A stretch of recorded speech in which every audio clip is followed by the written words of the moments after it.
آپ کا جو سورس آف انکم ہے مفتی صاحب وہ خدمت ہی ہے؟ ایک فگر اس لیے نہیں بتا سکتے کہ مثلا اب ربیع الاول شریف ہے، اس میں ہم پورے 30 دن ہیں، 2-3 جلسے ہوتے ہیں، اس حوالے سے اس کی خدمت بہت زیادہ ہے۔ میرا بڑا سادہ سا سوال ہے، آج بھی مدارس چندے اور خیرات پہ چل رہے ہیں، کوئی وائبل اکنامک فائنینشیل ماڈل کیوں تشکیل نہیں دے سکے مدارس؟ یہ جو آپ کے چیریٹی ہاسپٹل چل رہے ہیں، انہوں نے کتنا فائنینشیل یہ چیزیں آگے بنائی ہوئی ہیں، وہ بھی تو سالانہ جناب والا دکان لگا کے اسٹال لگا کے بیٹھ جاتے ہیں، زکوٰۃ دو۔ آپ مدرسے کے ایک ٹیچر کو کتنی اجرت دیتا ہے؟ تقریباً 20-25 ہزار روپیہ۔ نہیں لیکن دیکھیں نا مفتی صاحب، مدرسے کے محتمم کے پاس، اس کے پاس تو اچھی گاڑی ہے، اس کا گھر بھی اچھا ہے، اس کے گھر دانے بھی ہیں، لیکن جو مدرس ہے وہ بیچارہ 20-25 ہزار روپے گزارا کر رہا ہے، موٹر سائیکل بھی نہیں ہوگی، ٹوٹی ہوئی سائیکل ہوگی۔ خطابت کے لیے بیرون ملک سفر کرتا ہوں، وہاں لوگ ہمیں پاؤنڈوں میں خدمت کرتے ہیں، ڈالروں میں خدمت کرتے ہیں، اگر ہم مڈل ایسٹ میں جاتے ہیں تو ریالوں میں خدمت کرتے ہیں۔ انجینئر محمد علی مرزا پہ 295C لگا دی گئی، از اٹ جسٹیفائڈ؟ آج آپ کو کتنا دکھ ہو رہا ہے، کہہ رہے ہیں 295C لگتا ہے، کیوں لگتا ہے سر؟ بس میری نیت کیا ہے آپ جانتے ہیں؟ نہیں جانتا۔ تو انجینئر محمد علی مرزا کی نیت مفتی حنیف قریشی صاحب کو کیسے پتہ چل گئی؟ ایک آدمی یہ کہے کہ انبیاء جو ہے نا استغفر اللہ معاذ اللہ وہ اپنا پیشاب روکنے پہ قادر نہیں ہے، وہ یہ کہے کہ صحابہ جو ہے نا وہ لونڈے لپاڑے ہیں، وہ یہ کہے آن دا ریکارڈ کہ ابو حنیفہ کتا ہے۔ آپ ایسا نہ کریں، جتنی بار آپ نے کہہ دیا مجھے اچھا نہیں لگ رہا ہے یہ۔ مرزا نے کہا ہے یہ عمرو بن العاص سے متعلق کیا کہا آپ نے غلطی؟ جی میرے سبقت لسانی ہوئی۔ مرزا صاحب کو مہلت کیوں نہیں دیتے؟ کوئی چیزیں ایسی ہیں کہ جو پوچھنے کی ہیں اور کوئی چیزیں ہیں کہ ان کا رزلٹ خود سامنے ہے۔ جب وہ کہہ رہے ہیں کہ میرے نبی سا ہے ہی کوئی نہیں، تو میں کیسے اس انجینئر محمد علی مرزا کو گستاخ رسول معاذ اللہ کہہ دوں کہ اس نے کو بلاسفیمی کی ہے؟ ہم اگر FIR کروائیں پھر بھی ہمارے خلاف ریان طارق اور باقی جناب والا میڈیا والے لوگ میں نہیں کہہ رہا کہتے ہیں کہ یہ کیوں ہو گیا۔ میں نہیں کہہ رہا، آپ کے اپنے لوگ کہہ رہے ہیں، مفتیان کرام کہہ رہے ہیں کہ 295C متشدد مولویوں نے استعمال کیا اس ملک کے اندر۔ آپ پہ الزام ہے ممتاز قادری کو آپ نے اکسایا کس طرح؟ میں نے تقریر کی ہے، ایکٹ ان کا خود اپنا تھا۔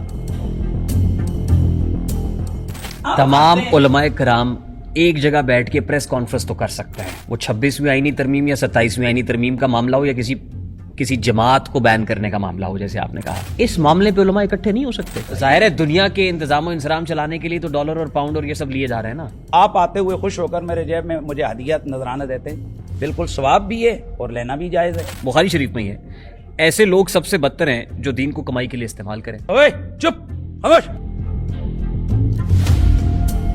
کون سا ایسا کام ہمارے علماء نے کیا ہے جو آج پوری اقوام عالم کے اندر گنا جاتا ہے کہ ریکارڈ کے اندر کتابوں میں لکھا جا رہا ہے، ہمارے علماء کو پڑھایا جا رہا ہے؟ کس جگہ پہ ایسا؟ او بھائی یہ سوال آپ آرمی والوں کو کیوں نہیں کرتے ہیں کہ آپ کے PMA کا کول سے مفتی کیوں نہیں پیدا ہو رہے ہیں؟ ہم ابھی حلال اور حرام میں سے نکل ہی نہیں پائے، ہم فتوے جاری کرنے میں سے نکل ہی نہیں پائے۔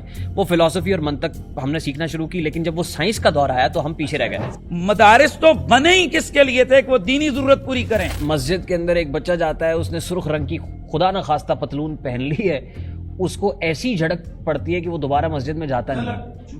میں تو اپنے محلے کی مسجد میں ہر نماز میں ہوتے ہوئے دیکھتا ہوں سر۔ کیا ہر جمعے میں صرف سیٹوں کے لیے اس میں جو سیٹ صاحب ہیں، مخیر حضرات ہیں، ان کے لیے دعا ہو رہی ہوتی ہے، باقیوں کا کیا قصور ہے سر؟ کیا یہ لوگوں کے آپ نے مائنڈ سیٹ صرف یوٹیوبروں کو راضی کرنے کے لیے، ڈالر کمانے کے لیے، صرف چینلوں کو اوپر لے جانے کے لیے یہ کام شروع کیا ہوا ہے؟ خدا کے لیے ٹھیک ہے، آپ کیا ڈالر کمانے کے لیے یہ کام کرتے ہیں؟ بھائی یہ جو مدنی صاحب ہیں ان کا علماء کی پیڑ سے تعلق نہیں ہے، یہ ایک جسٹ فنی شخص ہیں۔ دیکھیے وفاق المدارس ایک رپورٹ جاری کرتا ہے اور اس کے مطابق بتاتا ہے کہ جی ہم نے ایک ریکارڈ قائم کر دیا کہ ہم نے ایک سال میں 10 لاکھ حفاظ کرام پروڈیوس کیے ہیں۔ اس کے بعد وہ کہتے ہیں کہ کون عاشق خدا کی ذات کا ہے، سارا چکر معاشیات کا ہے۔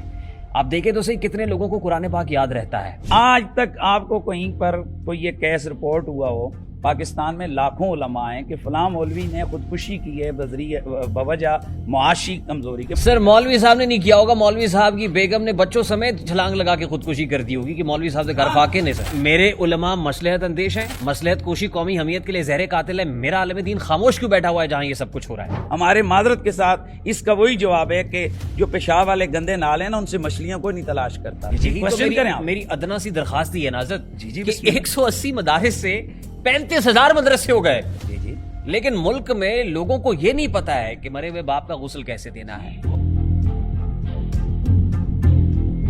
میں ریحان طارق کے گھر جا کر اس کو جناب رسی سے باندھ کے کھینچ کے لا کے کہوں کہ آپ کو غسل دینے کا طریقہ اب آپ یہ بات بڑے تیقن سے اس لیے کر سکتے ہیں کہ آپ کو خدمت پاؤنڈوں میں, یوروز میں, ڈالرز میں, درہموں میں ہوتی ہے. کیا آپ سے سوال نہیں ہوگا یہ؟ کیا ہمارے سے علماء کرام پہ رسپانسبلٹی نہیں ہے کہ یہ بات آپ نے وہاں تک پہنچائی کیوں نہیں؟ سر او بھائی جان, اگر مریم نواز یہ دینے لگی ہے نا تو اپنے والد صاحب کے ایسڈز میں سے نہیں دینے لگی.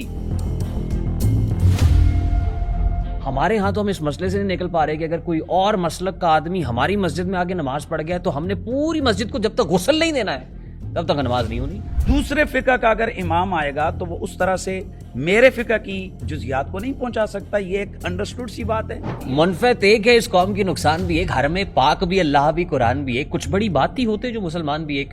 فرقہ بندی ہے کہیں اور کہیں ذاتیں ہیں. کیا زمانے میں پنپنے کی یہی